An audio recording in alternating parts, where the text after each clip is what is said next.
Hey guys, so today I want to talk about trauma-informed care. This is a bit of a buzzword in our professional community, I feel it's becoming a bit of a buzzword. You see a lot of continuing education courses offered in trauma-informed care, and I would like to offer my philosophy and my approach on this very important, near and dear to my heart subject. Because there's a lot of good information out there, and I don't want to,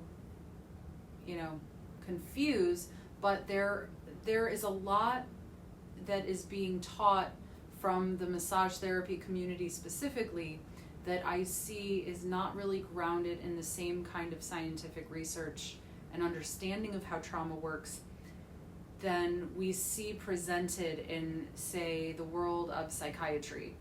And that is really where the foundations of trauma-informed care began. And it's also where the beginning of somatic experiencing began. Came from Peter Levine, who's a psychotherapist, and in that realm of things. And then it came over to our world because we have a license to touch, and we also have access that is incredibly unique in terms of how we can help heal traumatized nervous systems. So let's begin by defining trauma. Trauma is defined as a deeply distressing or disturbing experience that overwhelms a person's ability to cope.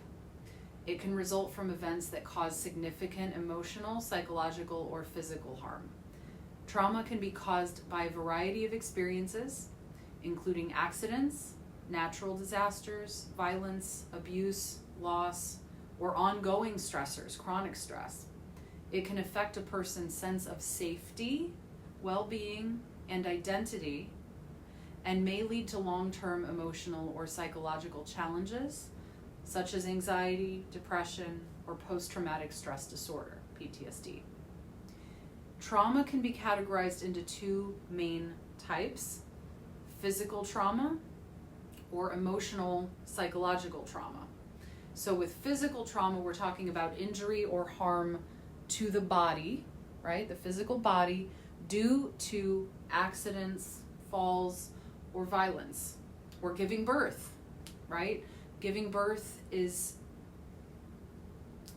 not enough can be said about the physical trauma of birth.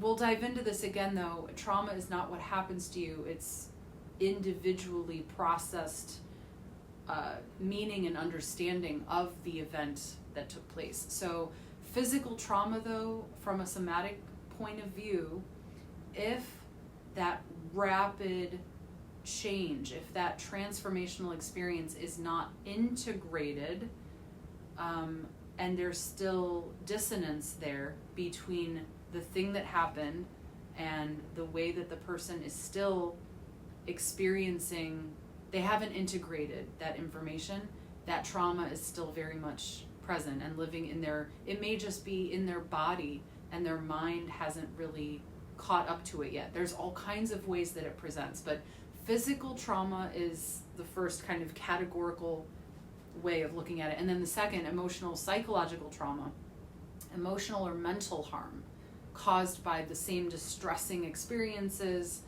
often involving loss, meaning loss of a thing or loss of personal power. It can be all kinds of loss, abuse, or violations of personal boundaries. So often it's not one or the other. There's these things kind of go together. When there's something that causes harm on one level, it has a ripple effect throughout the entire system. And so it's complex. And trauma impacts people differently. Its effects can vary based on the severity of the event itself, right? But also, and probably more and most importantly, the individual's capacity, their resilience, and the support they receive afterwards. So it's the individual's interpretation of the events, not just the event itself. You can have a car in a car accident, and there might be 4 people in that vehicle, and each of those 4 individuals is going to have a very different experience that they walk away with later. And maybe the person in the driver's seat has a completely different experience than the person in the back seat, right? So it's not what happens, it's how you individually process and create meaning and understanding of what happened and what you hold on to and how. It's a very complex thing. So when we're working with pregnant and postpartum women, you know, what I see very often in clinic, like even those who have experienced what they themselves describe as an easy birth or an easy pregnancy, there's almost always an element of traumatization somewhere in the mix, even if it's imperceptible to the client. And as providers, we must approach our work always, I'm going to say always with a capital A, through the lens of trauma-informed care, or TIC. So from here on out, you might just hear me say TIC. So TIC recognizes that traumatic experiences terrify, overwhelm, and violate the individual. So TIC seeks to restore safety, power, and worth. It's more of an approach. It's more of an approach than a goal, okay? It's more of an approach or a process than just a goal. So there are some principles of trauma-informed care that I want to break down for you here. There's 6 that I'm going to name. The first principle of trauma-informed care is safety. Safety at all times. We're talking about physical, emotional, psychological, and identity level changes and disturbances. So there is a lot of disruption to somebody's safety. And so we need to be really attuned to all of those factors. The second principle is trustworthiness and transparency. So this is very important. It's very important for their healing, for any kind of relational trauma, because during pregnancy, they've been dealing with a team of care providers. And historically, you know, there's a lot of medical gaslighting, there's bullying, there's different power dynamics at play where they are oftentimes not given the full story or the full truth. There's a lack of transparency and there's a lack of trust from their care providers. So there's this beautiful thing that we can do to help them restore that trust, and it can even be more grandiose than that. It can be like a trust in humanity for some people. We don't know what wounds we're helping stitch up when we show up in this very aware, attuned approach, right? So trustworthiness and transparency from people who are providing care during their pregnancy can be incredibly healing if they're also battling or fighting other care providers or systems that just aren't set up to offer this really interpersonal approach. So the third one is community or peer support. One of the things we'll delve into here in a minute is social cues for safety are huge. Environmental and social are 2 incredible ways to really help heal the nervous system. And community and peer support, again, that we can offer not as a peer, right, but as a well-boundaried professional who still has excellent communication, connection, and care.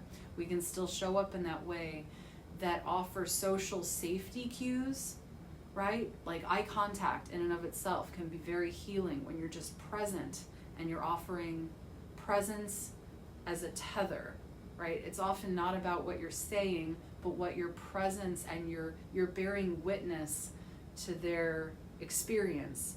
And just you bearing witness to their experience can be healing. So, and support. That can be exactly the kind of support that they just need to feel seen. So we want to trigger the social safety cues because that will help them regulate. And in the polyvagal theory, the social engagement system is what it's referred to when there are social cues that, you know, I see you, you're not alone, I've got you, you're safe. You know, and ultimately what that leads to is acceptance and validation and the big beautiful one, empowerment. That's really, because again, trauma is a loss of personal power quite often. And so what we hope to restore is that exact thing that was lost. Fourth one, collaboration. Collaboration is a principle of trauma-informed care because it plays into power dynamics. So when I talk about collaboration, I like to say it's more of an us instead of a versus. So it's US, not VS. So when I say it's an us thing, when we're collaborating, it's kind of a mindset where you have to put on your mindset of, okay, we're collaborating now, it's us. Because I think very often when, like, thinking about, other dynamics and other relationships where collaboration comes into play, and it's really more kind of a competitive energy instead of a true collaborative energy. And the competitive thing, it's very easy to understand how this can come about, and it happens quite often. But again, that's why I say it's a mindset. So when you're going in to really collaborate with your client, you just always want to make sure that they feel heard, seen, valued. You want to have really great listening skills, and again, great nonverbal communication, like eye contact and, nonverbal cues that you're listening, that you're paying attention to them, that you're attuned to them. But the power dynamics is going to be incredibly healing for them to feel like they are part of a team. They're being heard, they're being seen. Because again, the power dynamics is where they may have lost some of their personal power, or felt, right? It's experiential. So they may have experienced that or perceived that there's a loss of personal power. So we can help them restore that just simply by collaborating with them and not overindulging in the fact that we're the professional and they're the client, right? We can meet them where they're at and encourage them to use a voice, right? Encourage them to speak to their needs. There's lots of little tactical things that we can do in a session to encourage their collaborative voice. The artful intake goes into that a lot, just in and of itself. So collaboration as a mindset.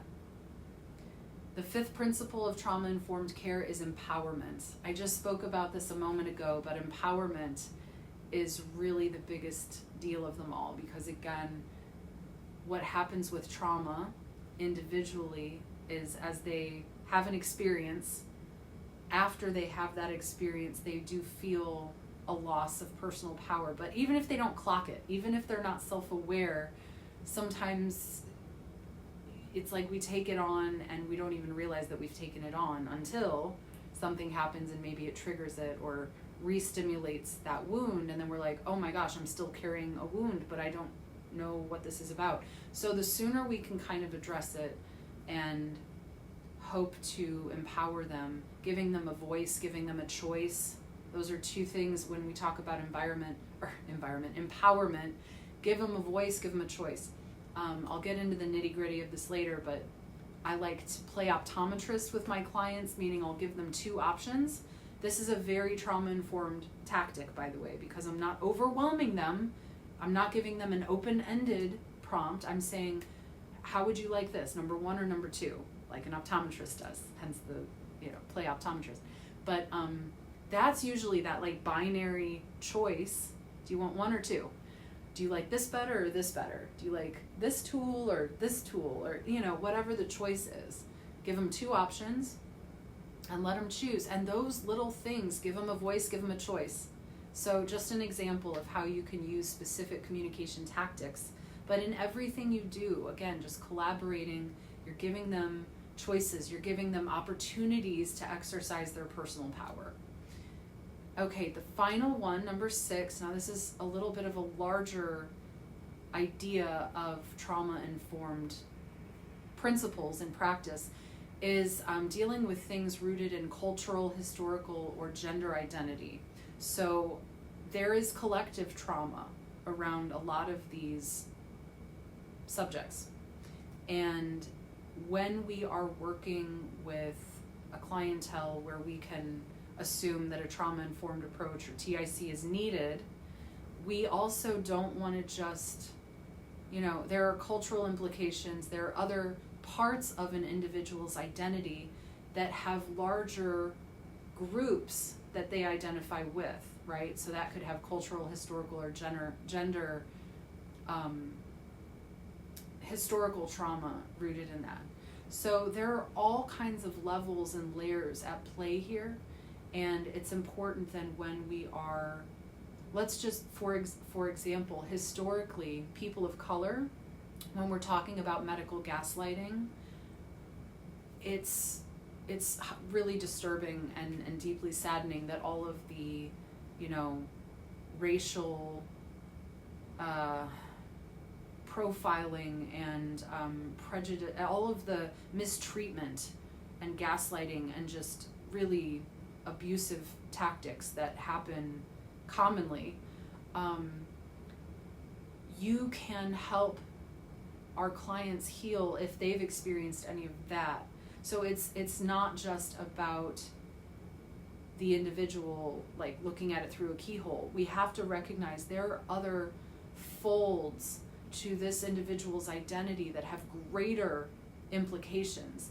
And so when we are helping this individual heal through their traumatic experience, that's part of what's going to lift up.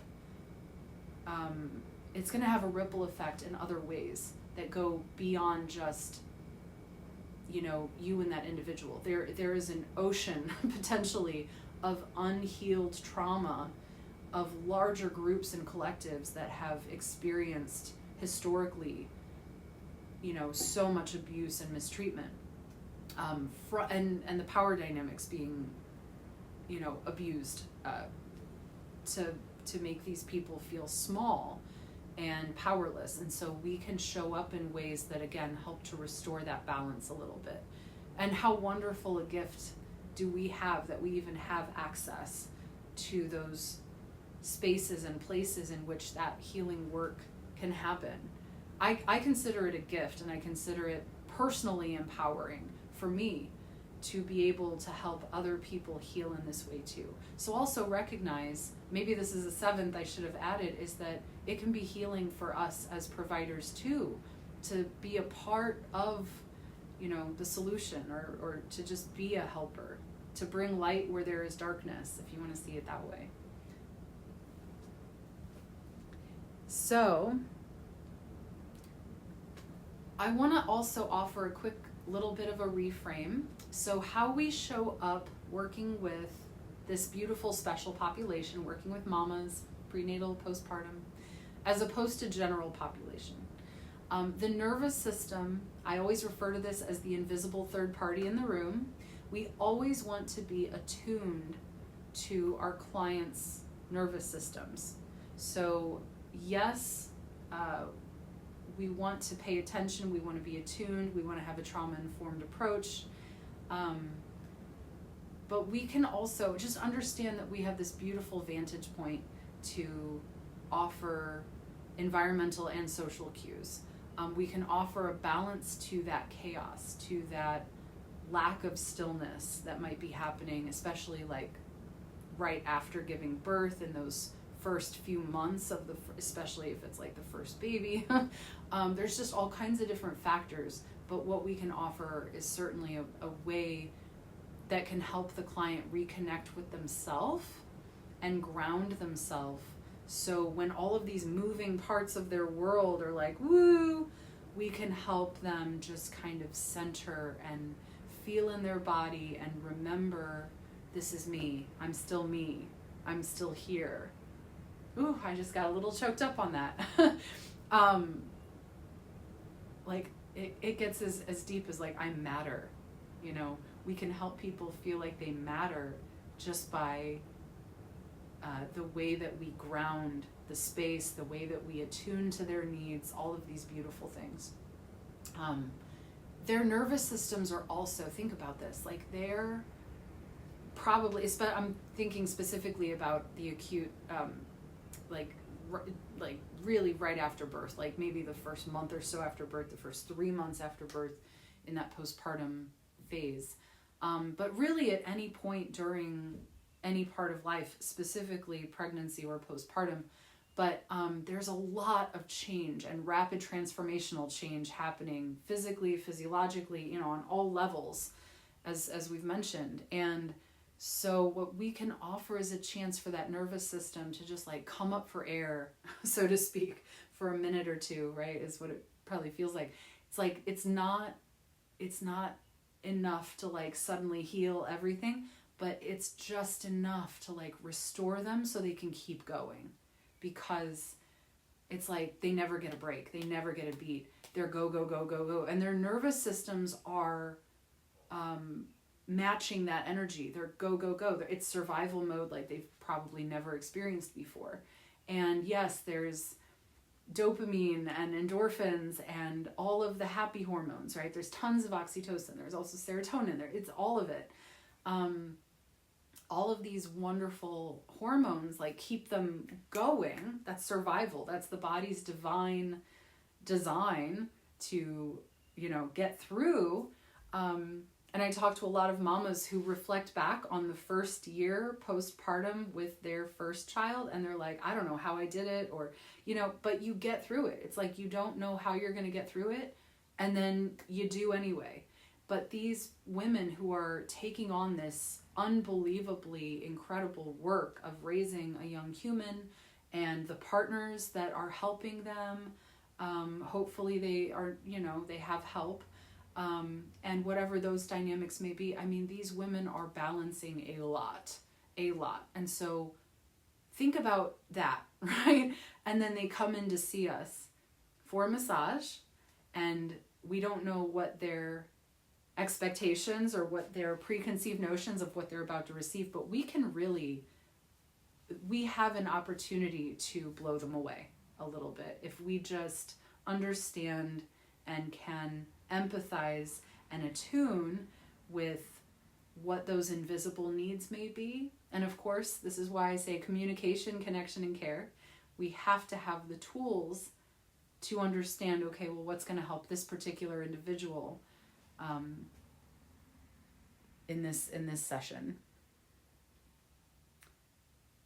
Couple of things on environmental influence. So when we talk about the environmental influence, the social influence and the environmental influence, these are the two parts that really help a client heal. And in polyvagal theory,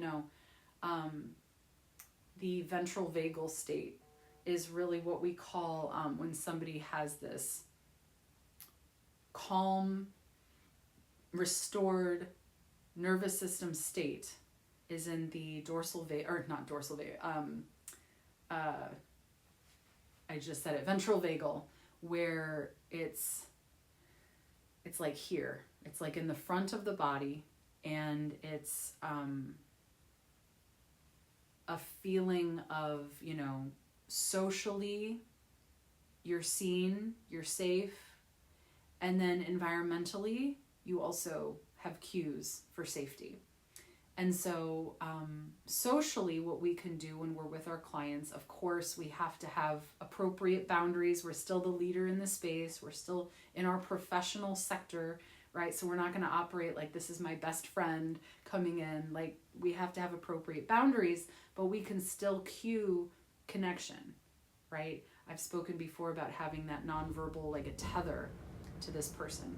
So there's lots of things that we can do to cue safety socially. And then environmentally, I like to talk about, I have an acronym I like to use called Make It Last. So LAST stands for lighting, aroma, sound, and temperature. And those are the 4 factors. If you need to categorize it and just break it down, I like to focus on those 4. Of course, there's many others, right? But lighting, hugely important. It signals to the brain, the hypothalamus, that it's time to relax, it's time to start getting ready for sleepy time. And that's going to cue, dial it down more than any other factor. If you can only pick one, pick lighting. Lighting is everything. I love lighting. But you want to dim the lights. Of course, you don't want it pitch black. You need to see, and there needs to be safety. Especially keeping in mind, like, when she's going to be getting on or off the table, you want her to see where her feet are. Don't make it too dark, but you want it to be dark enough to where the lighting is not going to keep the brain alert. Okay, so lighting is super important. Aroma, At the very least, you want to eliminate negative smells. So a lot of you might be doing mobile sessions with these clients as well. And so whatever environment you're stepping into, you can have somewhat of an influence on that environment. But with aroma, at the very least, if you're going into an in-home session, you just don't want smell of garbage or pets, or even a positive smell like dinner cooking in the oven could be really distracting in the middle of a session, right? Your brain could smell, a roasted chicken or whatever, lasagna, whatever's cooking in the oven, and think, yum, and my stomach could start growling, and that's going to take you out of your body during the session. So when it comes to aroma, at the very least, it's not that you necessarily need to use a ton of lavender or anything specific. It's just that we want the brain to not be distracted by smells, but it can also be a beautiful enhancement. If this client is really into that as an enhancement, it's a lovely thing to have a couple of options, maybe a few options. And I usually have my little shelf in clinic, and they can pick one, and I'll put a few dabs in the face cradle. And then when they're semi-reclined or supine, I'll put that same face cradle over their eyes so they can still smell it. And that's usually enough. It doesn't need to be much more than that. But aroma can either be a big yes or a big no, especially during pregnancy. The senses are a little bit heightened, and the sense of smell is very heightened, or can be. For a lot of mamas it is. The sense of smell can be very triggering, or it can be a positive. So just talk to that individual during the intake and make sure you cover what choices they would like for that. Sound is the third to last one. And sound, I like to say that it's second to light. So if you can pick two, pick lighting and sound. Sound has a way, or music has a way of lighting up the brain like the 4th of July. So I've seen these beautiful scans of the brain on music, and the brain on music is a really magical realm. I mean, there's really fascinating research in this area too, with neuroplasticity and memory and all kinds of really cool things.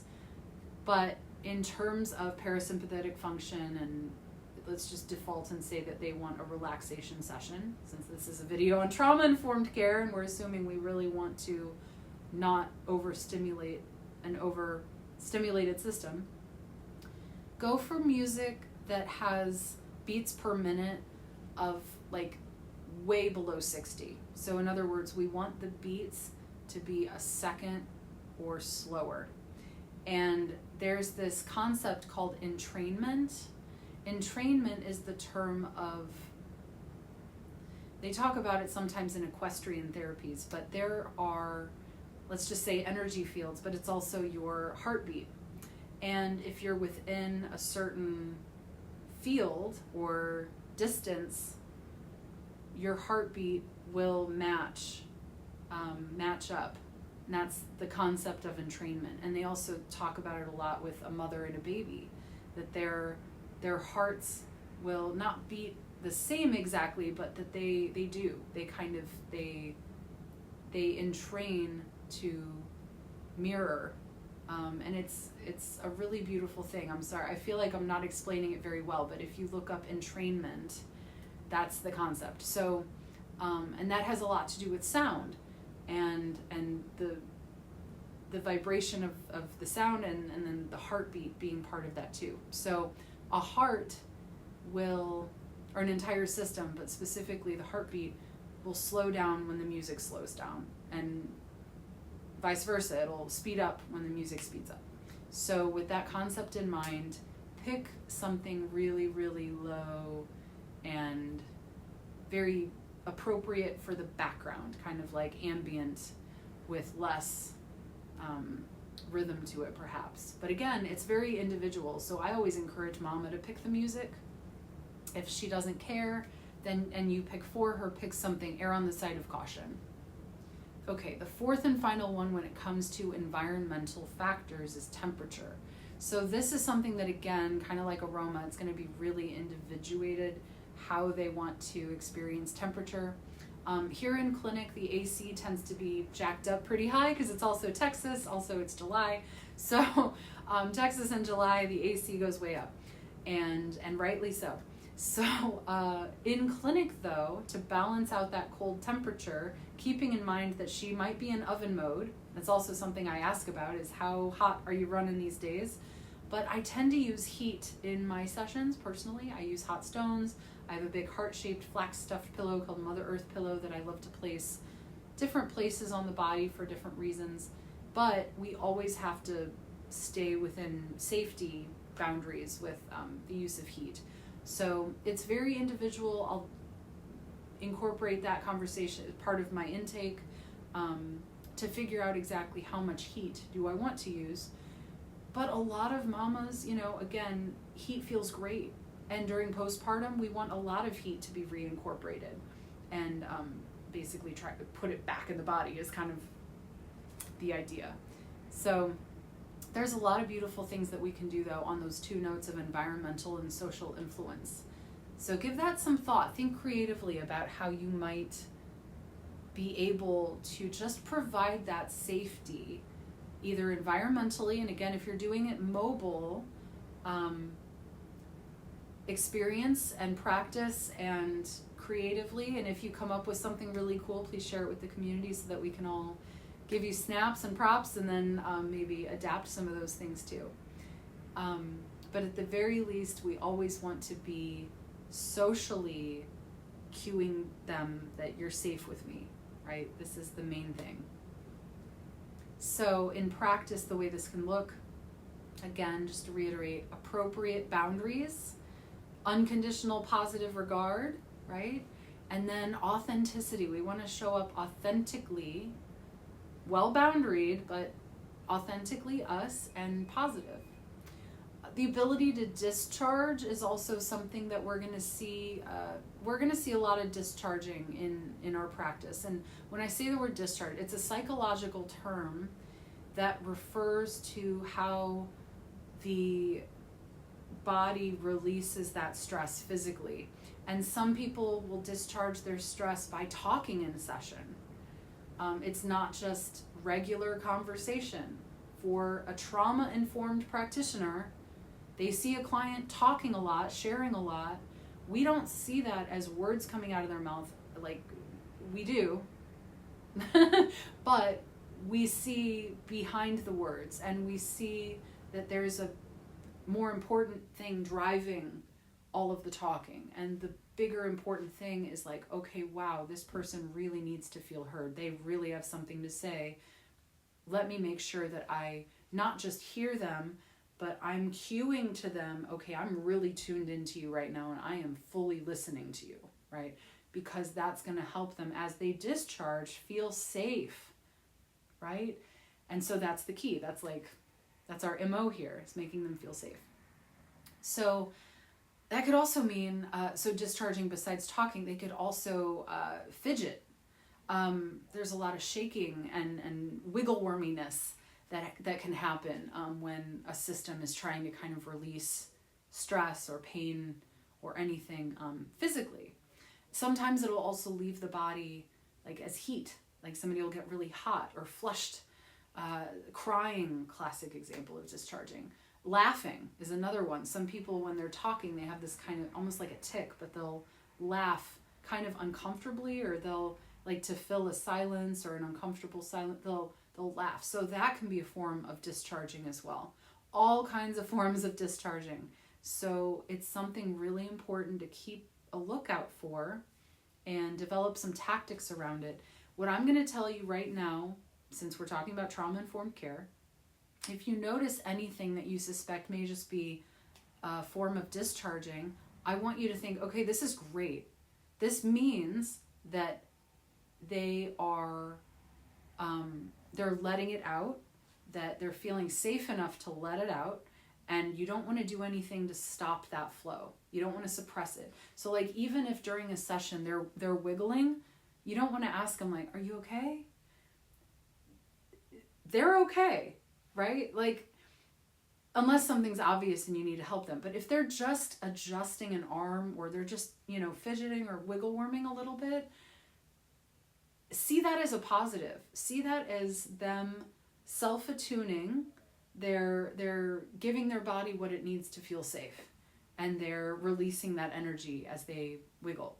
So it's a good thing. We don't want to prevent that from happening. Just go with it, flow with it, keep on jamming. And it could also, there's another form of discharge that I want to just mention really quickly, because it's more in line with what we see with a freeze response or a flop state, parasympathetic collapse. If they've been chronically stressed for a very long time, there could be almost an opposite pattern where there's like, they're holding their breath, or they're like frozen. So I just wanted to add that too. It's less of a form of discharge, but it's definitely another sign of stuff being stuck that needs to be released. So I just want to keep that in mind at all times. You're going to see all kinds of funny behaviors, and maybe not funny, but you know what I'm saying, just behaviors where you're like, I wonder what this is about. So as you continue to work with this population, you'll collect your data, you'll just notice things, and over time you might notice some kinds of patterns. I would encourage you guys, as you're observing and you're trying to kind of understand these behavioral patterns, keep it loose. Don't attach to any ideas. Just keep it loose. Stay curious. Stay open. Stay curious. Keep in a state of like, I wonder about this. I'm curious about this. Don't lock it in like, this is what's happening. Because the truth is, when we're talking about trauma and we're talking about helping people heal from trauma, we, within our scope of practice and how we can help, we don't need to understand every detail. We don't need to understand at all, really. It's not our business. It's really, if clients share with us, that is a privilege. But they're under no obligation to share their trauma with us. So if they're sharing a birth story, for example, oh my gosh, that's an honor. That's a privilege. It should be a joy too, I would think, just to be in that position where, oh my gosh, this client is trusting me here, and like acknowledge that that's a gift. They're giving you a big gift. And so you better give them your attunement, give them your attention, give them your focus, and don't make it about you. It's always centered on them. But yeah, if they're sharing with you, that's a green flag. And that means that they already feel safe enough with you to share that. So just keep grounding your relationship in that safety. Let's see. Okay, other elements. I think I covered all these. Okay, great. So in practice, it's really a special combination of physical, hormonal, psychological, and emotional challenges that come with pregnancy and also postpartum. So we can be strategic about how we approach our work to give these clients a carefully designed environment, social cues for safety, embodied choices for their care, and authentic human connection that is healthy and professionally appropriate, meaning well-boundaried.